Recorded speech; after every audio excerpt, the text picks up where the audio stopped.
I think we're good. We good, CJ? Good. Perfect. All right. Thank you, everybody. It is Tuesday, July 1st, 2025. Call to order the Halliwell Multigenerational Building Committee. First item on the agenda is roll call. Mr. Savini? Here. Mr. Punchak? Here. Mrs. Tebow? Here. Ms. Paulus? Here. Mr. Mayo? Here. Mr. Nigerian? Here. And the chair is here. Perfect. Second item on the agenda, public comment. This is as rousing of a crowd that we get. Settle down, people. Settle down.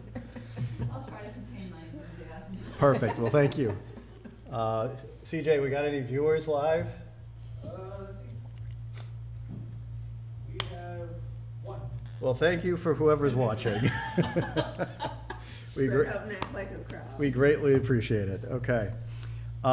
Next item up, for discussion, consideration, and action, meeting minutes from the April 3rd, April 17th, and June 5th meetings. So all of those we had sent out to you folks. If there's any comments, let us know, and if not, then we will look for a motion to approve, and then we can get those posted. I'll make a motion to approve. Okay, we have a motion to approve. Do we have a second? Second. All right, we have multiple seconds. All in favor? Aye. Perfect. That's done. All right. Item number 4 this evening is for discussion, consideration, and action, North Smithfield Food Pantry Needs and Space Programming. We have invited Darlene McGaw of the Food Pantry this evening to talk to us about what some of the needs are for the food pantry. Thank you for answering those questions that we sent along. If you would be so kind, if you can go up to the podium, introduce yourself, and give us a little history on the food pantry and how we can best fit with what you guys might need. All right, looks like this is on. Okay, good. So good evening, everyone. My name is Darlene McGaw. I am the president of the board of the food pantry here in North Smithfield. I am also a volunteer, as we all are. The food pantry is a not-for-profit that's recognized by the state of Rhode Island. We've been in existence for, about 15 years now. Prior to that, we had been a collaborative with another church in the area, and for a number of reasons, that church decided that they were going to focus their food insecurity mission and efforts within their own congregation. And at the time, our former pastor, Reverend Eileen Morris, and her husband, Robert, who is now deceased, decided that they would go to our church council and see if space could be found within our congregation building. As it turned out, we had parted ways with a very lively nursery school that had been in our basement, occupying a few rooms in our basement for a number of years, and that space stood empty. And so it was decided by will of the council and a vote of the church that our food pantry would set up our home in Slatersville Congregational Church on the Green. We have a wonderful array of volunteers. Like I said, no paid employees. They are an amazing force of picking up donations, working with local businesses that donate to us. I'd be remiss not to mention Bridgetto's and Wright's Dairy Farm, who continue to be amazing corporate partners with us. And a variety of folks in the community that when we put up a call for, we could use some canned soup, or this month it's cereal, we get an abundance of donations that are delivered to the church on the first floor of the church outside the church office, and then our volunteers bring them downstairs and put them into storage and then out into the area where our customers shop. So we're open 4 times during the month. By very deliberate means, we identified the last 2 Tuesdays in the evening from 5:30 to 7, and the last 2 Saturdays from 10 to 11:30 each month, because we know that folks that are on limited income streams often find that the last 2 weeks of the month are a challenge in terms of food security. And so by design, we've identified those 2 times. It's also a time when many of our volunteers are available too, because they work or are not available during the day. And so far so good. Our customers have not found issue because there is a daytime that's offered and an evening that's offered. So I told you a little bit about the history. I talked about the operations. I wonder if it would be helpful for the board for me to go through the questions that I was sent, or do people already have that? I think for the record, it would probably be helpful just for Great. people, the general public, and for that one person watching on YouTube to get course. an understanding. Indeed, indeed. Thank you. So the first question is, how much space in square feet does the food pantry need for now and in the future? Is that one large room adequate or otherwise?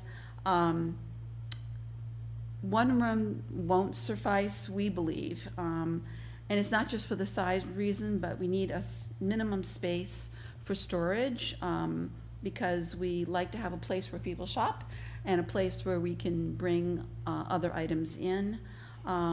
We also, around the perimeter of one of the rooms, have freezers and 2 refrigerators, and then there's another separate room sort of across a hall where people gather, and it's kind of a social time for our customers. They have a chance to sit and chat with one another as they're waiting to come into the actual pantry and make their choices.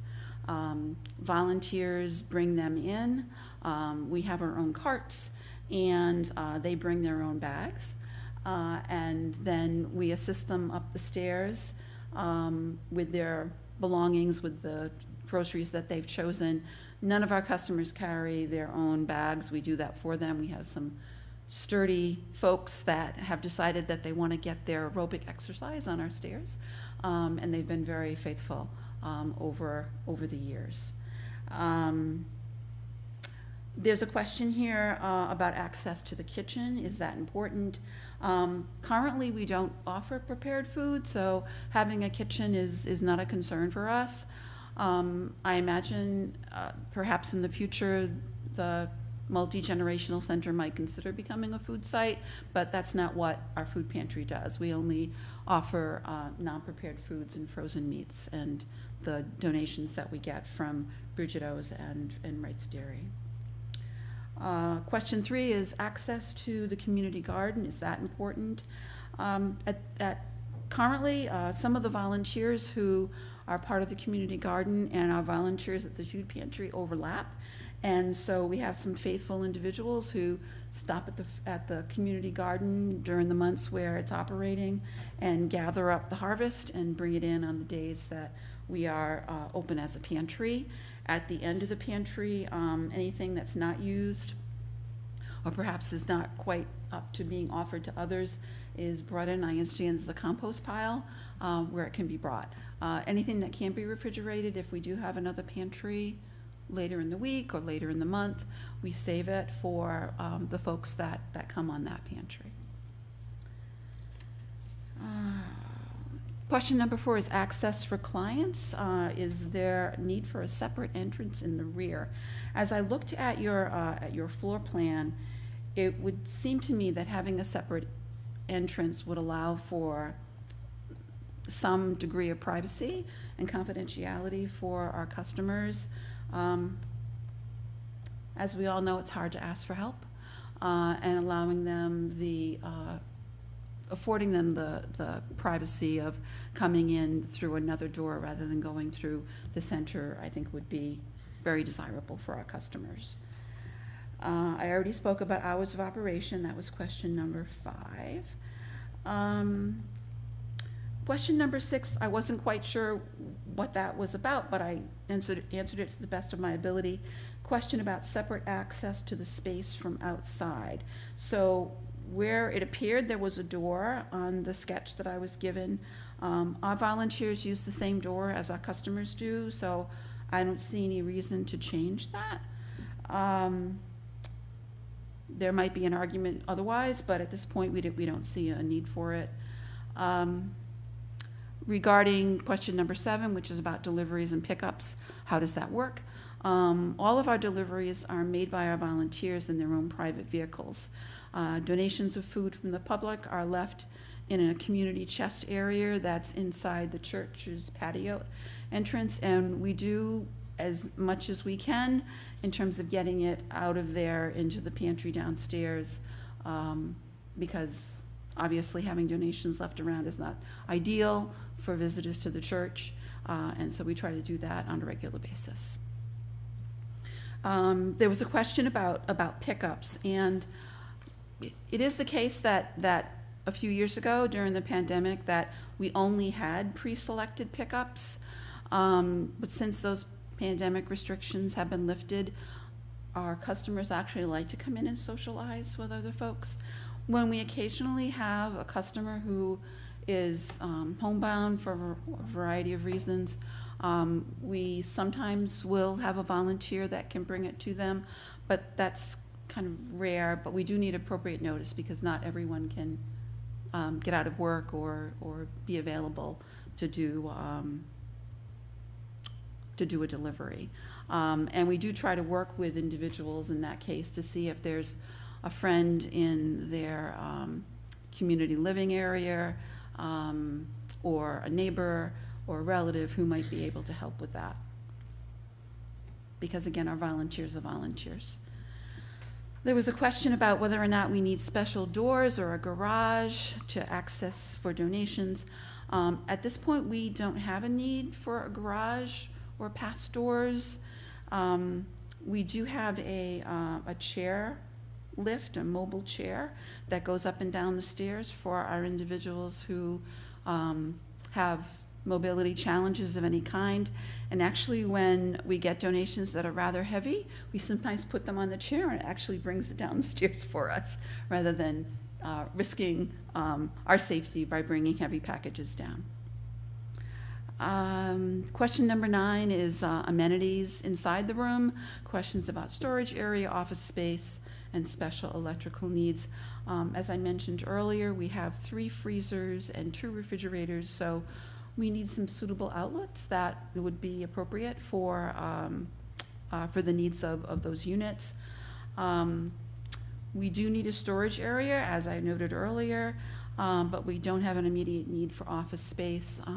Like I said, we don't have paid employees. We do have gatherings at times of our volunteers to tell them how much we appreciate them, but typically the church affords us space in Globe Hall, which is a meeting area and a collation area that the church has on site.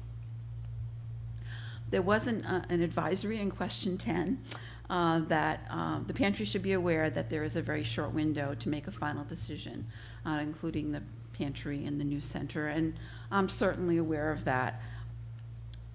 Like I said, in our history, there are some deep roots in our church community, and I believe that the church congregation very much is very proud of the fact that we do food insecurity work, that's part of the broader mission of our church. However, we are a separate not-for-profit, and they realize that we could go somewhere else if we want to. I think for the board, in discussions with them, a final decision hasn't been made yet, but the biggest draw for them is the idea that we wouldn't have to deal with the stairs anymore. One of the things that has been brought up by both customers and volunteers is the safety of being in a church, and what a comfort that is for them. And really not knowing what the structure is going to look like anywhere else. I think it's hard for them to kind of contrast and compare, as it is for the board. Because while you can learn much from a floor plan, actually seeing and moving through the space is an important consideration. So at this point, we are sort of in a place where we'd certainly like more information about what that is going to look like.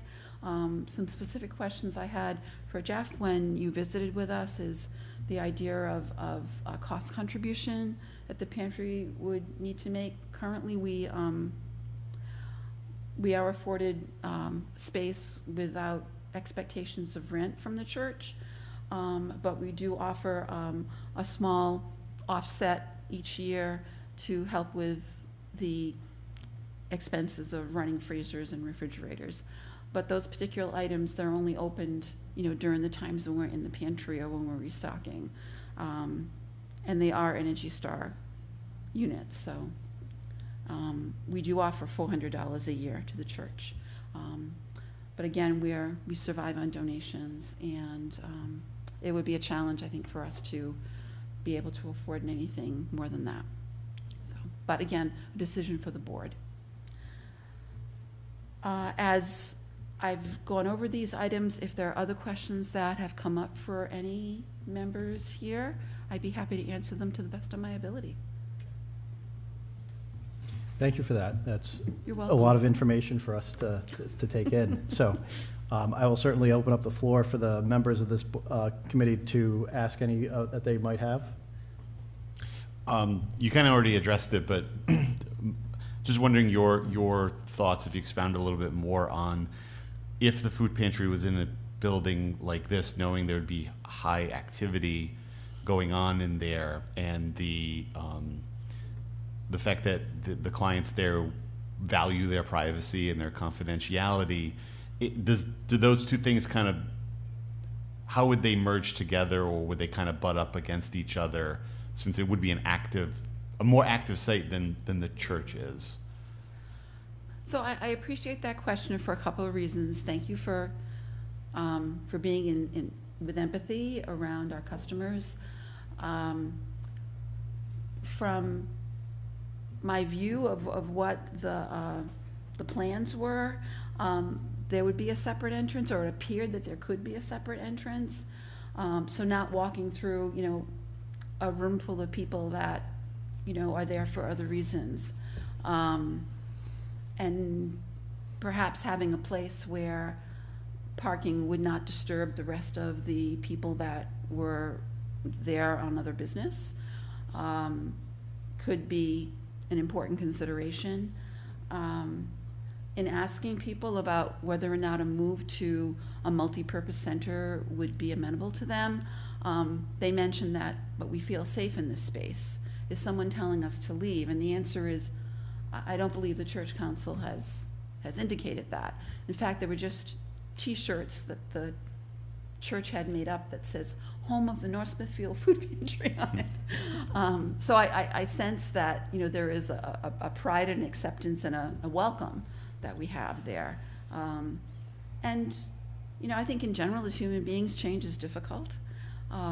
We do have some folks that walk to the pantry, and it would be a hardship for them to figure out a ride to get to another place within the city. But that might open us up to other folks that, could walk, so. Second question is,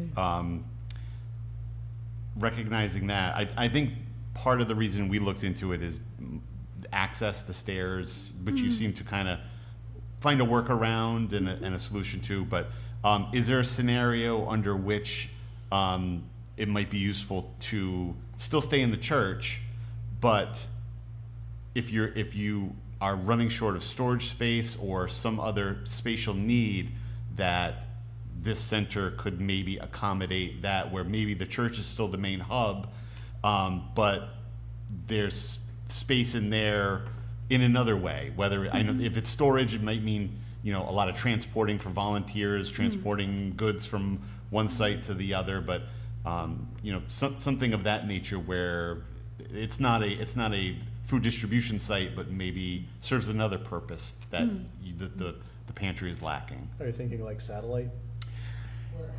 Oh, almost, or a satellite place, satellite office. Right.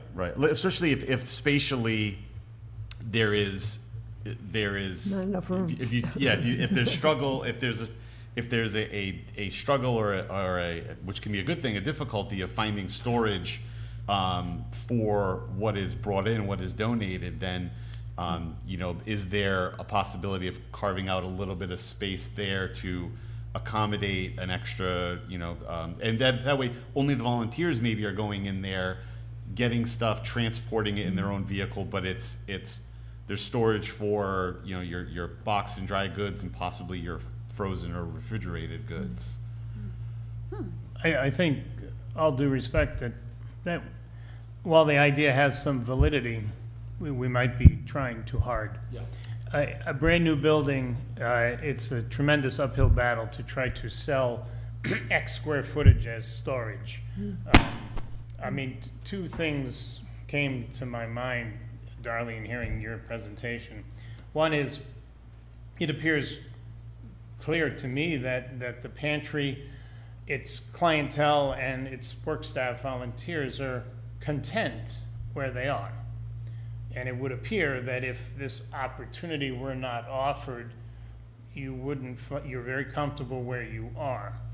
So that results in two thoughts in my mind. One would be, there appeared to be some apprehension from the staff as to why. So the question then also would be, if you were to poll via just talking to them as your clientele comes and goes, if you were to pool them and say, what would you think of this opportunity?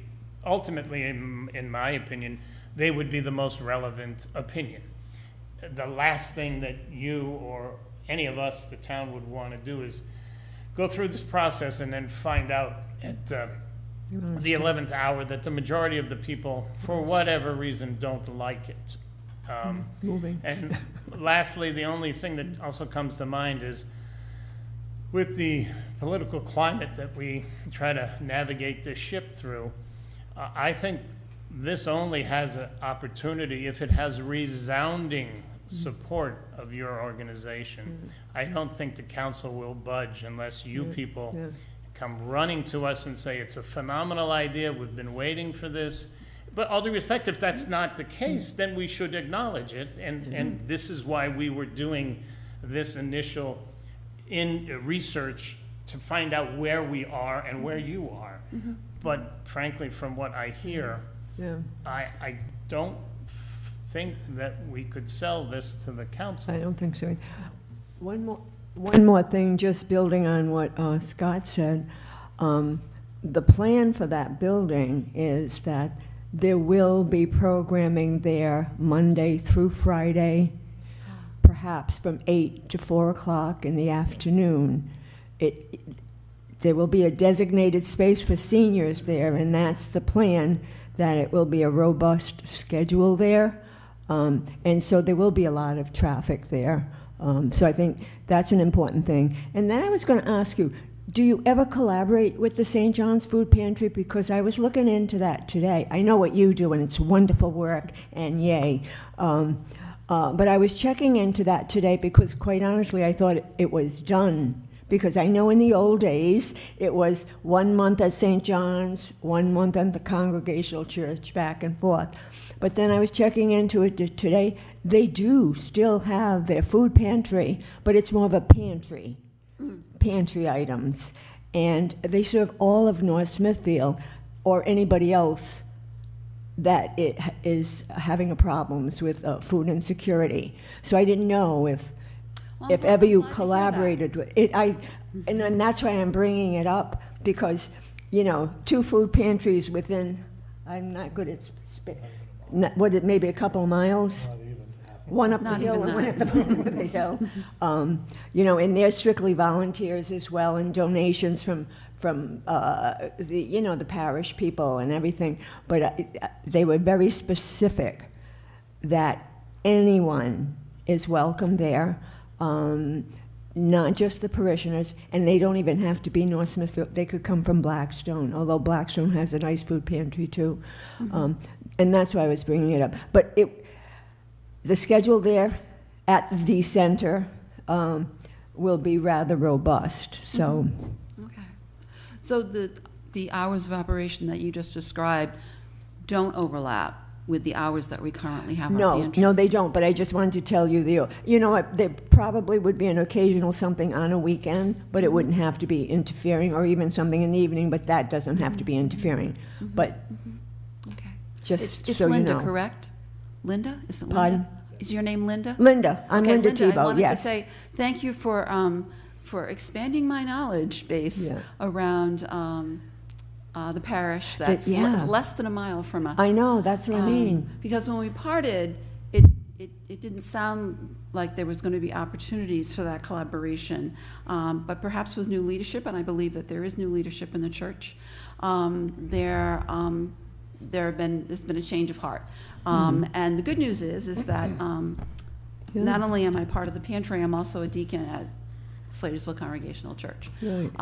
And our new pastor, Reverend Sean Amato, has just introduced himself to the pastor at the Catholic Church. And so it's going to be an opportunity for us to have some conversations. So I will Exactly. definitely explore that more. Absolutely, and they were telling me that theirs is Monday when people can go there. However, if it's not Monday, all they have to do is call the rectory, and they give them a time, and somebody scoots there to take care of them. So it could be an opportunity for collaboration. Indeed. Yeah. Indeed. Okay. Thank you. You're welcome. Thank you for the work Darlene, you I've do. got a question. Yes. You said 650 square feet was what you felt you needed for both storage and gathering area, is that correct? Yes.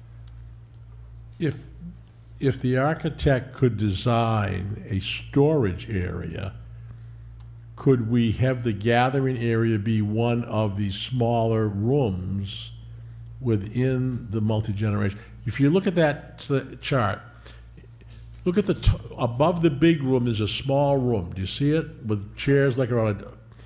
So if we had the storage for the pantry around near that, but rather than having an extra area just for gathering for the food pantry, use one of the existing smaller rooms like that, that might cut down on the square footage we need, and we may be able to, save some money there. Because that area where you're meeting is only going to be used 4 times a month. Yes. Whereas if you've got an existing room that's used all the time, but then for the food pantry, we close the door, and that's just for the food pantry gathering. I just think that might be an idea we might want to give the architect, and also a way to save some money on the amount of square footage we need to add the food pantry into the overall profile. Would that make sense to you? I don't know. So I can't speak for the board. Yeah. I understand that you're offering a solution, and, thank you for being creative about that. Yeah. I think an important next step, I'm going to follow your lead, sir, and talk with our food pantry customers. Ultimately, we want both customers and volunteers to stay committed to the mission of this work. And I think that hearing from them will help guide our board in terms of next steps and making a decision. And I think, because understanding your total thoughts on this, we could make that room, wherever it is, have its own entryway, so they don't have to go through the whole community center to get to it. So we could probably incorporate what your needs are with an existing room, which when it's used for food pantry, you just shut the door for the rest of the center, that's all. And thank you. You've been very complete in your analysis, appreciate it. I think, though, that to do our due diligence, I never envisioned those 2 rooms in the top right corner that kind of step down. The functionality of that design for this purpose is, in my mind, not there. I wouldn't see a reason why we couldn't push and pull with the architect's input to create a large rectangle and subdivide it with a storage area, and then the rest of it becomes open for your tables, and then you line the walls with your refrigeration and freezer units. So while the nuance of changing the exact footprint to better accommodate a multifunctional room for you, I think that can be done on our side, once and if we get the sense that your steering committee, your executive body, would be willing, based on the feedback from your clientele, would be willing to join us and join the town at that facility. But I think it also has to be mindful of the fact that you probably need to be given enough square footage for potential growth. And/or now if you entertain this St. John's, the Catholic churches, there's no reason why you couldn't conceivably join it together so that we have one functioning. If both churches are the sponsors, that's a wonderful thing for the community. It doesn't have to be in either church's physical structure for them to be the driving force and spirit behind it. So I think we still have the opportunity to flush this out a little bit, but I think we first need to get more substance as to whether or not you really would want to go there if we can make these minor adjustments. Okay. So I'm certainly willing to share these ideas and suggestions with the board. Several people had thought they might be able to make it tonight, but when they heard about the date, they realized it was their vacation week and they were going to be away. So I can't say that I'll have information to the board that they'll respond to until the beginning of next week. I can reach out by phone to some of our customers, but the next time that I'll be seeing them in person will be the third Tuesday in July. And there was an indication of a very short window, so would that be sufficient time that you would still for us to consider the information? And by a short window, I wasn't sure what short meant by definition of this committee. So our next meeting is July 17th, and that's with our architect BH+A. At that point, we're going to be going through interior finishes, exterior finishes, AV and hearing assistants, and some additional other programmatic items.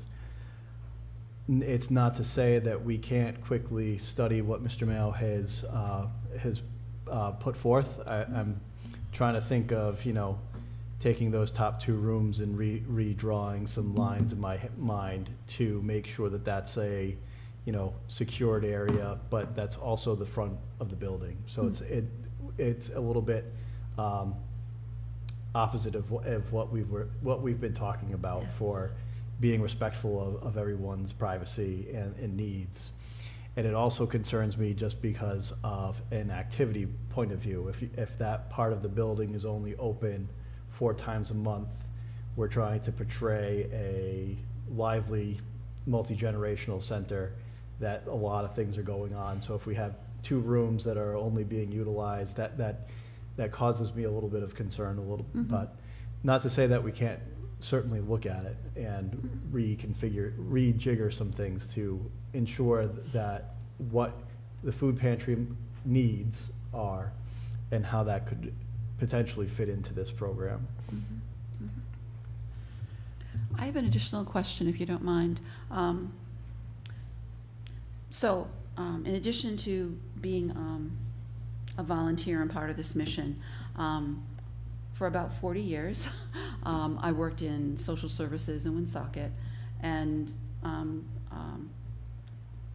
fairly conversant in different food pantries and other supports to individuals. And so while this is what we do, in addition to this, we also offer guidance, or at least I do. I offer guidance for folks that perhaps have not been introduced to WIC nutrition program if they have young children. We support individuals to navigate and apply for food stamps. We have talked with folks about, while we are limited to North Smithfield residents, that's part of our bylaws, if someone comes to the door and they need food that night or that day, we don't turn them away. We wait on them as a customer, and myself or another volunteer will sit with the individual and help them to find a food source that is in their own town of residence. And so I wonder if one of the things that the the multi-generational center might consider is that occasionally having some resources available that can teach people about that, you know, a list of local food banks, because the folks that come to the multi-generational center may well be North Smithfield residents and very familiar with what's available, but they might not be as well. So just something to consider in terms of resources. Actually, I'm glad, we plan to have an information specialist there. Excellent. We can't say senior center, most places we're designated for seniors have some, and we've got somebody lined up already, an information specialist that's going to volunteer to help people navigate Medicare, open enrollment, continuing care alliance, the point, and all of those. That's one of the things that we would offer. But we're glad to have you come and be part of that. But it's part, you know, it's a comprehensive thing. It's not just people jumping around exercising, meditation classes, music, intergenerational events with students. But you're certainly welcome. Thank you, thank you. I think a holistic view of households in our community is only going to strengthen our ability to serve. So. Work together. It could be the case where if the actual food pantry itself does not fit into this, then somehow having the food pantry be able to have rentable space there for meetings, for programs, you're exactly, you know, an educational night or something like that, day, whatever it may be. So maybe as the rooms as they are constructed, you could use them in other ways, you know. That's kind of also what we were thinking of is community groups would be able to utilize that space for not just exercise but meetings or educational stuff. So maybe that's a different way to partner and your use of the space rather than a permanent location. So yeah. I hope that the staffing for your center includes a social worker. Anything else? Anybody else have any questions? Jojo? No? Okay. Thank you. Yes, thank you very much for coming out this evening. So then, you know, we have a lot of information to digest this evening, and obviously, we have a building plan that's being developed with BH plus A at this point, and I understand that we're going to be hearing from Darlene as we progress through a little bit based off some comments that were made this evening as well. So right now, I'm stumped. Because we're at a pretty critical point right now as well, and you know, we have our full schedule laid out for us, and if we're going to be successful in maintaining the schedule of everything, we do need to make a decision one way or another. And Did you know if we got any feedback from the DEM on the, remember the issue of the footprint relative to the 1,200 or what have you? Yes, the DEM issue with doing an expansion like this that we have up here, that would not put us over the permitting. So that we'd still be within that. That would lead me to believe that if all powers chose to reconfigure those two rooms in the top right corner, maintaining conceivably the same square footage total, but changing the footprint, that is not an obstacle for the DEM. No. Okay. And the only aside relative to, you know, your very relevant concern about scheduling is that I think it would be profoundly short-sighted for us to say, oh, we gave them a shot and we ran out of time and we built this building without them. That's why we're here, to play everything out, find out what will work, and give our best opinion to the council. And I think this was a wonderful first step, and it's completely understandable if the entities, people administratively, or even the clientele have apprehensions at the first blush. So I think we owe it to all of us, and most especially the clientele, to flush this out at least one more time, find out if we can just make a larger rectangular room, and even if negotiations don't progress, the functionality may be altered a little bit for whatever ultimately would go in there, but at least we maintain the viability to use it for this reason if possible. Yeah, the footprint remains relatively unchanged. It's just the interior walls that are moving here and there. When do we need to get it? The 17th, right? When do we need to get it to, Let's see, so we have our finishes meeting on the 17th, and then we'll have a following meeting on August 7th, which goes through MEP, FP systems. So I think at that point, we will have clear direction of if the food pantry would like to move forward, and a potential rejiggering of rooms that we can just do at first blush. So then that way we can say, okay, there's 650 square feet in this location that we can accommodate for. And then if the clientele and the board of the food pantry feel appropriate, then and we report that back to council and they feel that it's appropriate, then we can move forward with that. Construction documents are going to take a while. It's 3 walls that we're talking about, 3 walls and a door. That's not going to change the cost estimate. So I think the most important part is that obviously the customers of the food pantry feel safe and continue to feel welcomed. I don't want to take away from that at all. And because that is very important. It's very important for our multi-generational center to feel welcoming. And I know at the Congregational Church, it's just as important to feel welcoming and safe. Mr. Chair, another interesting opportunity may present itself in that from a fundraising point of view, if they have 2 very good benefactors, which clearly they do, they may want to participate and give an in-kind contribution if the room is in fact dedicated to the pantry. It's an opportunity to offset costs by reaching out to the vendors that are already generous donors. One of the things that I will say is that the food pantry is named for Bob Morris, Reverend Eileen Morris's husband.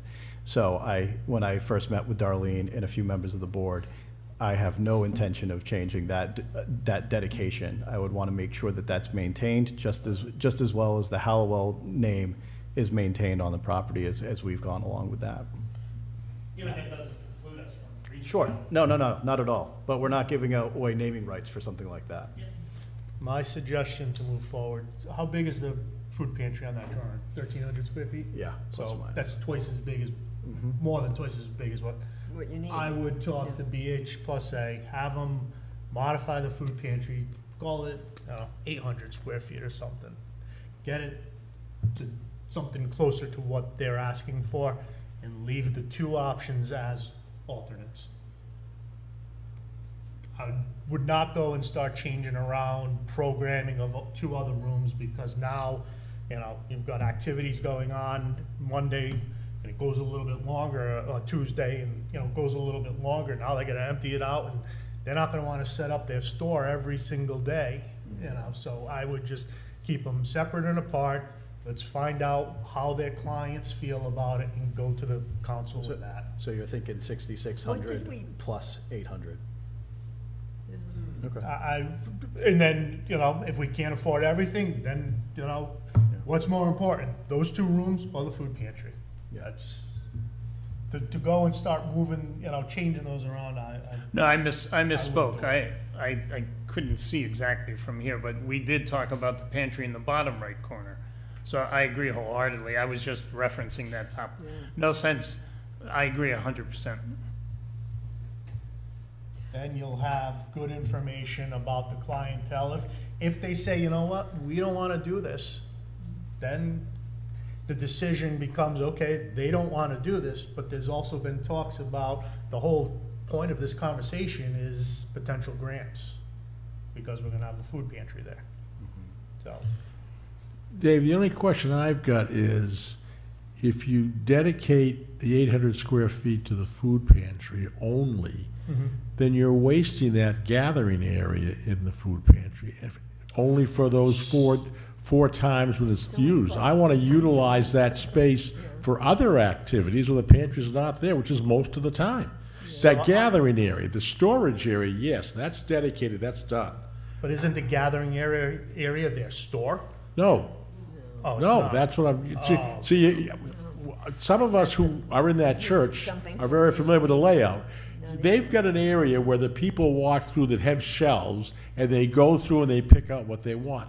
There's another area where people gather to wait to go through the actual pantry.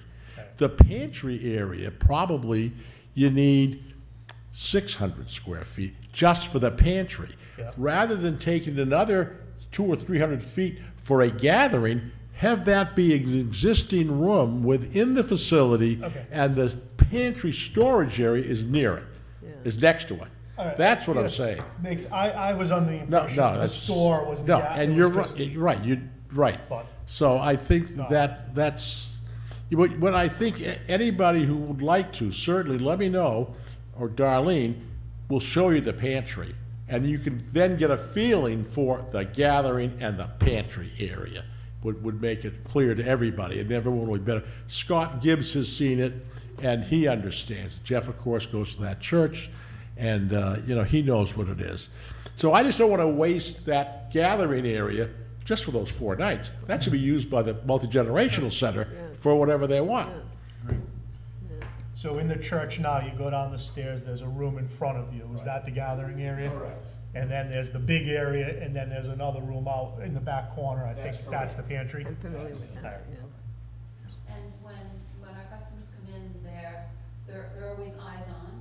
They don't go to a separate area to sit. There's someone that sits in the gathering area that takes their information and enters it into a tablet for purposes of statistics, because we do apply for grants as well, and we need to have that information if we're going to receive attention from donors.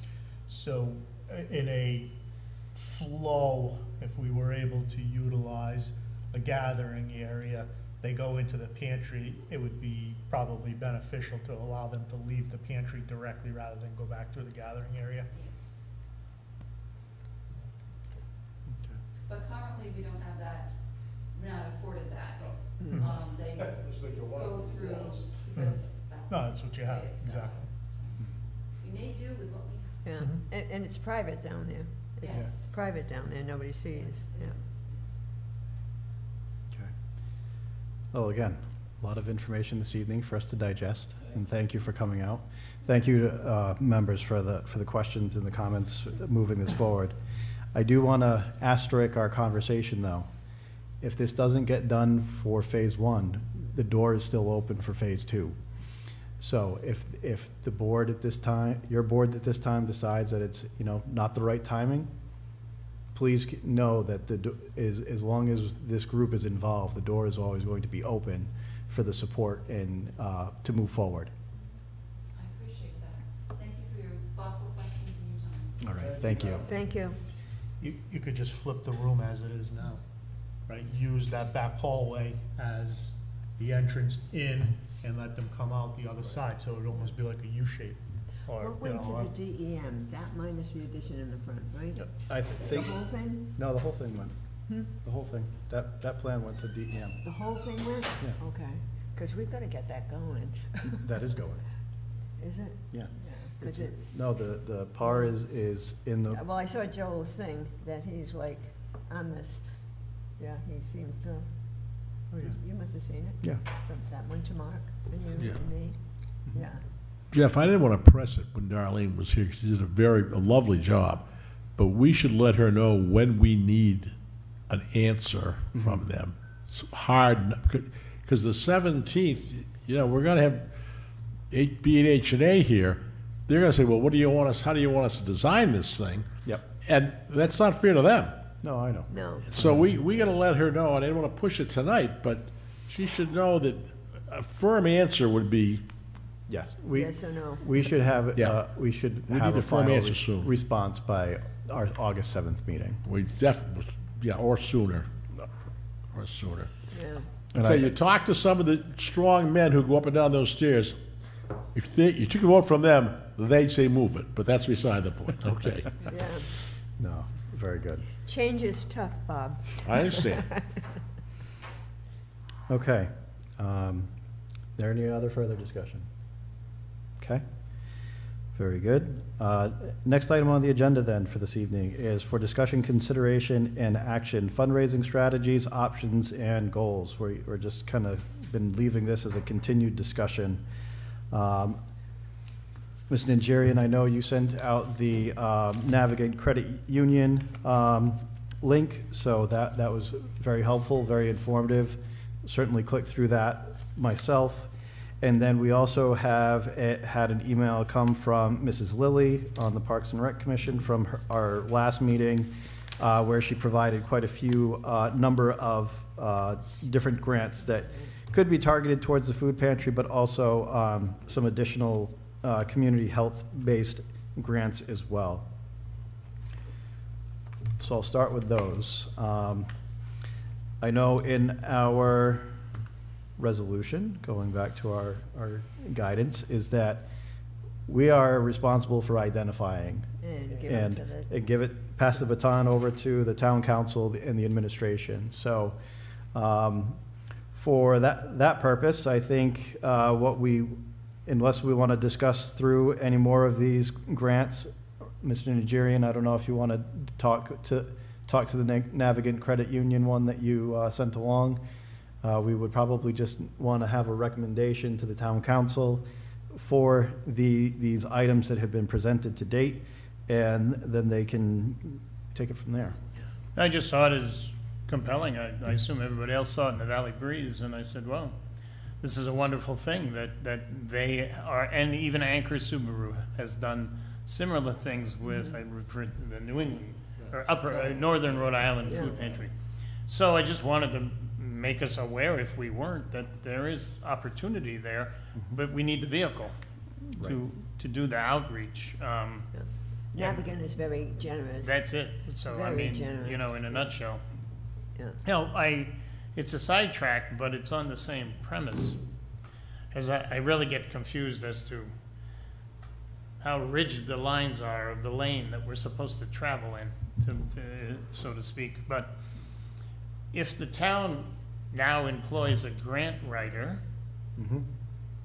why wouldn't we, with permission, have the opportunity to have her come to one of our meetings and ask him or her what their expertise is in some of the realms or opportunities that might benefit the project?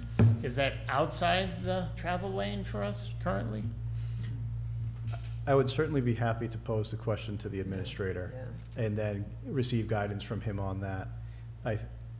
With having Mark on as a non-voting member on this board, the planner, I think that will be helpful to at least have that discussion, because then we'll understand, okay, what the grant writer might need. Do we have to, you know, as a committee, do we need to put together a letter of support?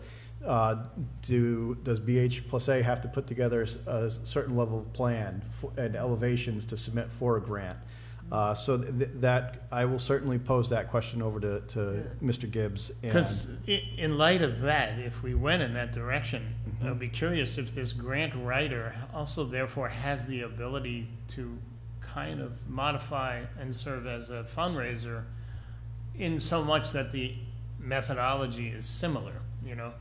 Could they go to local businesses as if it was the federal government and say, you know, or did they give us input to say, well, this is how you would structure such a program? But I think the starting point is if the powers agree to have that person come and at least educate us on what's out there that we don't know about.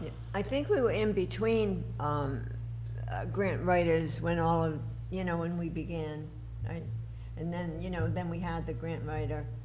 And I know that, not necessarily this council, but the council before was adamant that the grant writer listens to what the council was interested in as far as, you know, obtaining grants. I don't know, David, with, this council's not like the last time council. Because, I mean, they were adamant, and they were livid, that any grants were obtained and they didn't know anything about it.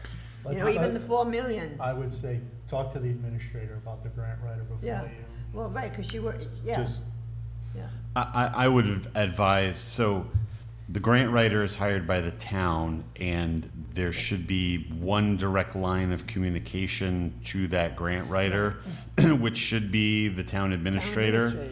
Right. That doesn't, I don't think, could preclude that grant writer from attending a meeting and we share ideas if they were open to it, but I think that's where it would end, is we cannot make requests to that grant writer. No, we cannot. We cannot do, it's a one-way communication street. Us up to the administrator or the town council, who then can distribute that information. Anything else kind of muddies the water a little bit. So to answer your question, kind of staying in our lane, is that one-way flow of information should go. Follow the chain of command. Correct. And I think with Mark on this board as a non-voting member, I think that's the avenue to communicate.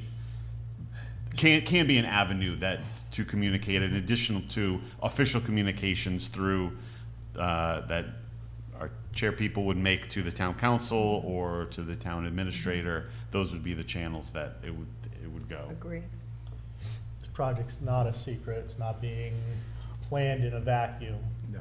Any grant writer knows, and town administrator and town planner are both going to say, we are short on money for this, But what can we yeah, get for Yeah, grants? go get us a grant, or follow Yeah. the leads Well, that, you know. I would think that you get a senior activity area and a food activity area, you know, those are two excellent areas for any grant writer to go out and look for funds, because they should be a top priority, senior activities and food activities for the, you know, in Right. general. Yeah. Well, the town administrator has said that since it is a We multi-generational lost money. center, it Yeah. pings us against Yeah. senior. Yeah. So Yeah, Focused. we lost grants because of that. I think the valuable use of our time is to do what Bob did, is identify a grant source Right. and then communicate that upwards, because everyone in this building is not going to have time in their day to just idly search grant opportunities for this building. Right. But the 7 of us, or however many of us, can do that and push that information up. We can also, in speaking to what Jeff put together for sponsorship tiers and information, I think that's another valuable use of our time, is we can put those materials together that would take staff here time away from what they're doing. We can do that and then offer them that stuff and say, here you go. When you're ready to reach out to a corporation, a foundation, whatever it is, here's the presentation materials that we've put together for you. You can tweak it how you want, but we've done the bulk of the work. So I think that's, going forward, I think that's our focus when it comes up to fundraising, grants, is what material or links can we provide up the chain. Right, and that's Well- exactly what the resolution says we're supposed to do. I just wanted to clarify the intent. I mean, take yourself out of this picture and look as though you're that one resident watching the video. Our entire existence is dependent upon getting $2 more million, right? We think we have an existence with the 4, and we'll be able to switch some of the 1, but we're completely, based on the council and everyone else, that the hatchet is going to fall if we can't find the other 2. So I think it's reasonable for anyone outside looking in to say, shucks, there's a grant writer and this committee is planning to build a building and they're short a little money. Wouldn't it make sense to at least have a gentle, congenial meeting with the grant writer and let that person give us input and say, yeah, this is what's out there. We're working on it. We're not working on it. we're not trying to overthrow the world here. We're just trying to make it seem that we're all trying to achieve the same thing. And if that person illuminates us and says, yeah, there are 15 things that, you know, I'm working with the TA and we're trying to find a time to apply, or there's really nothing out there. Now, at least we've done our due diligence and we know where we are. Perfect. I would agree. I think that would, Yeah, I that, would agree. that would have value. Once we are clear, crystal, on what that building will be, then I think that's the grant writer through the town administrator, and he obviously should be here as well, is to communicate that stuff and be like, here's our vision. How can that, because we can only identify, but our function is to build out that building to the needs of the community. And then you're right, we can get the grant writer and be like, here it is. What pieces are out there that can plug into there funding wise to fulfill that? The last follow-up is with regard to, you know, this document that was prepared, you know, for the giving levels, which is wonderful. It's exactly in line with what we've been thinking. But I have no faith that until it's clarified as to who is going to implement, that it's just something that looks nice on paper. I really have no faith that, I haven't seen enough commitment from the council telling me that they're gonna go after this fundraising campaign, whether on their own, which I don't see how they have the time They're to not do going that. to. The admin Or team if we're going to approach them and say, will you amend the resolution, the enabling document, to give us fundraising capacity with all the legalese and the Ts and the Is dotted and crossed, or will you not? And if you will not, who is going to do it? Because again, the boat stops dead in the water. This is beautiful.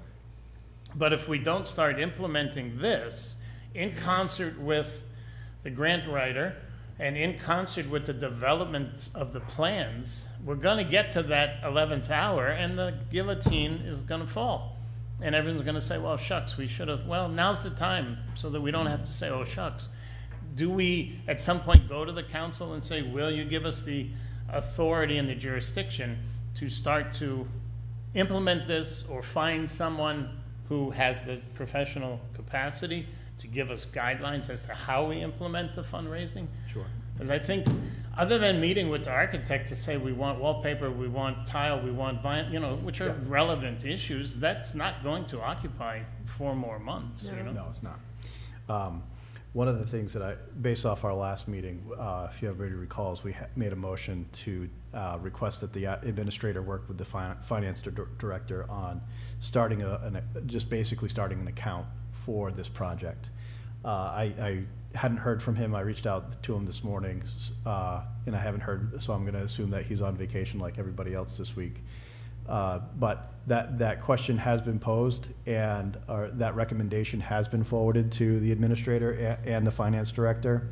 So let me get a follow-up on that first step. I was looking into GoFundMe. I know there's been success in that for a lot of other communities based on other building projects as well. The one legalese thing that we would have to be concerned about is the town accepting money through a GoFundMe. It has to be through a dedicated account. So that's where that first step with the administrator and the finance director come into play. Once that account is identified and provided, that's what the account can only be used for. So there needs to be the proper tracking as outlined in state laws, as everything else is for our town, as far as budgeting goes. So it would just be another area or another line item in the budget where it gets put into play. But then the council would be getting, their monthly updates on where that stands. Because one of the other things that I do want to add to this collateral that I shared with everybody is just a quick, easy to scan QR code that would bring us to the GoFundMe page. So one of the things that there's a couple things that we would need council to have action on is, ensuring that the account is made solely for the purpose of the Multigenerational Center, and then also the approval of a GoFundMe page, and then who in the administration is going to be overseeing that, and how that gets tied to all the accounts. Like I said, I did a little bit more digging through that. Is that a town council action, or can the town administrator That is a unilaterally? great question that I do not have the answer for. Okay, I was just, because I feel, I think that's a council action. I would think so. okay. Huh? Yeah, that's a council I action. would think so. So there's a few things at play, but we, we can certainly use this evening for making some recommendations, because we do owe the council a monthly update that's coming up relatively soon. So that could be a point of discussion with them. And if they want to discuss it and then either advise the solicitor to change our resolution and then follow up that way, or if they're going to designate an additional person to really be the one that's responsible for it. And how does that play into, should the chairs entertain a booth at Pumpkin Fest as we used to do? I think it's a wasted opportunity to update the community if we don't, but that's just my opinion. No, that was another thing that I was going to be putting on you're jumping ahead a few agenda items. So, but yes, a Pumpkin Fest is definitely a place where we need to be, to educate everybody, bring them up to speed on where we've been, what we're doing, certainly show off the latest renderings that we have of the building, and again, just basic education. And if at that point we get QR codes and a GoFundMe page ready, then people can go scan right then and there, and we could be off and running.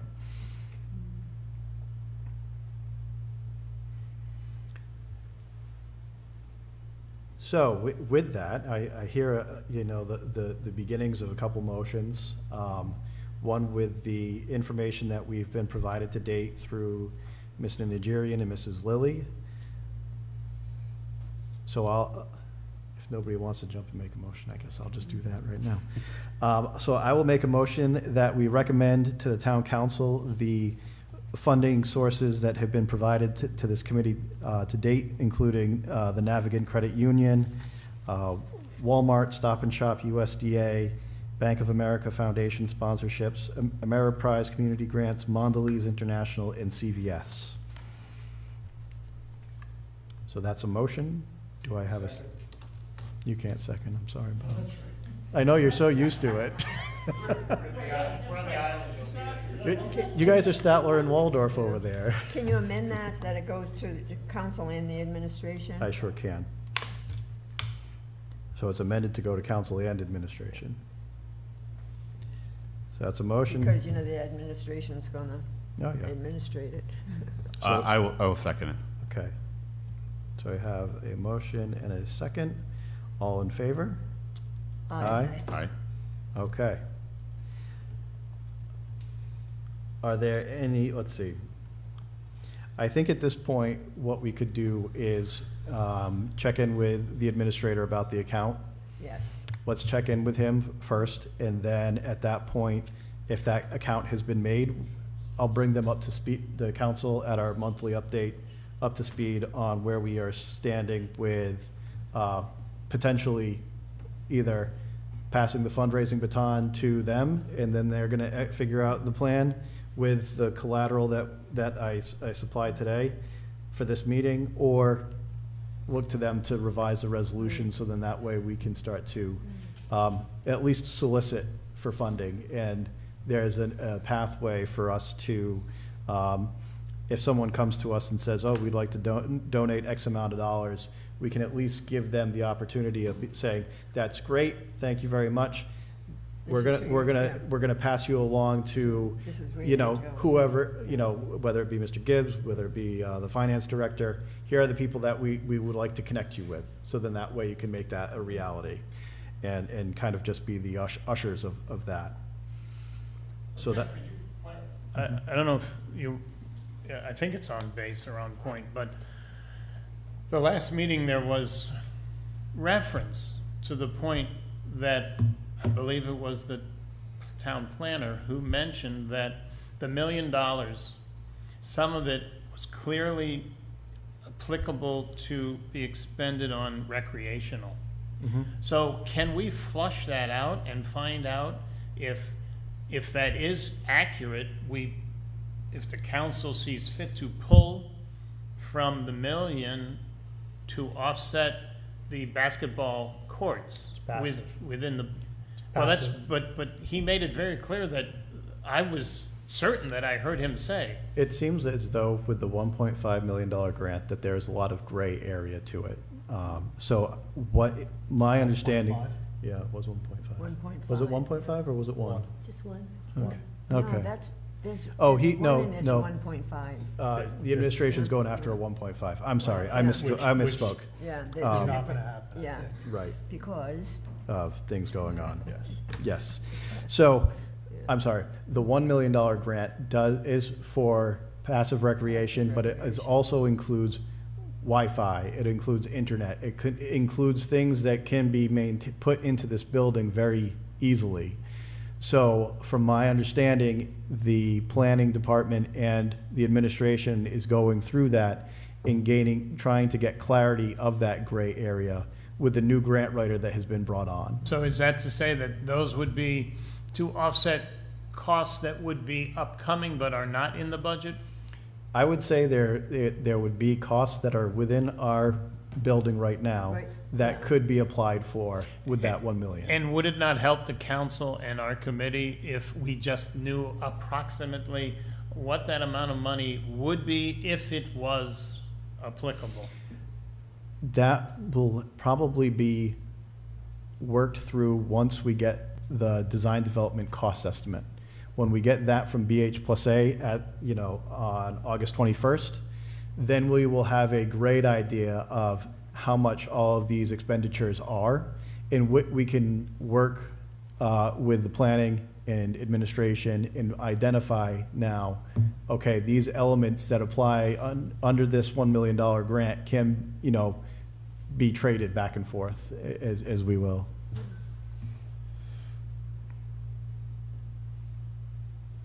Does that help you? Yep. Okay, perfect.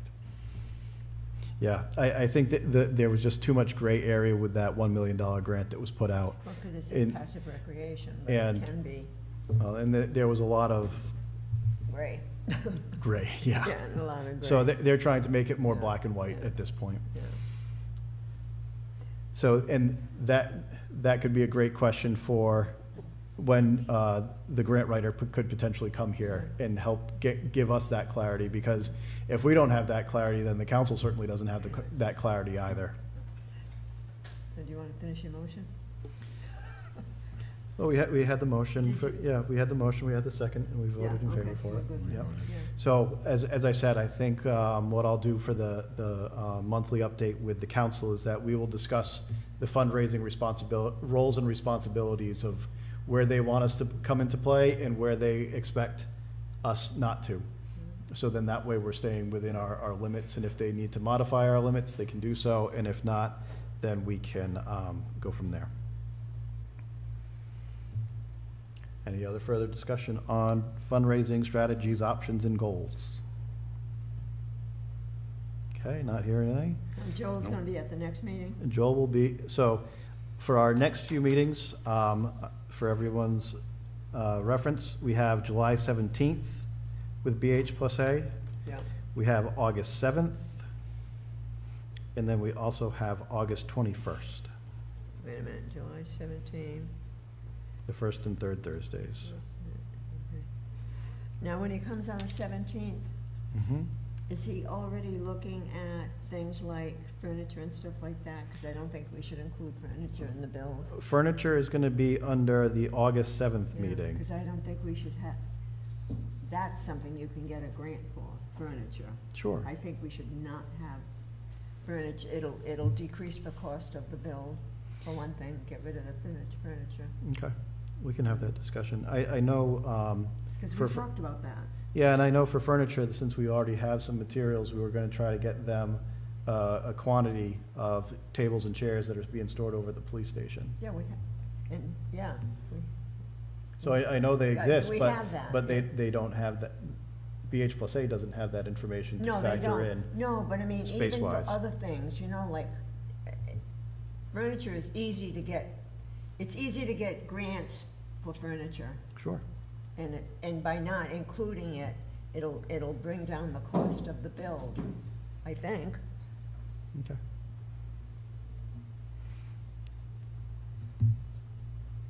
Because we have another grant coming up that Bobby's gonna have to buy stuff. Okay.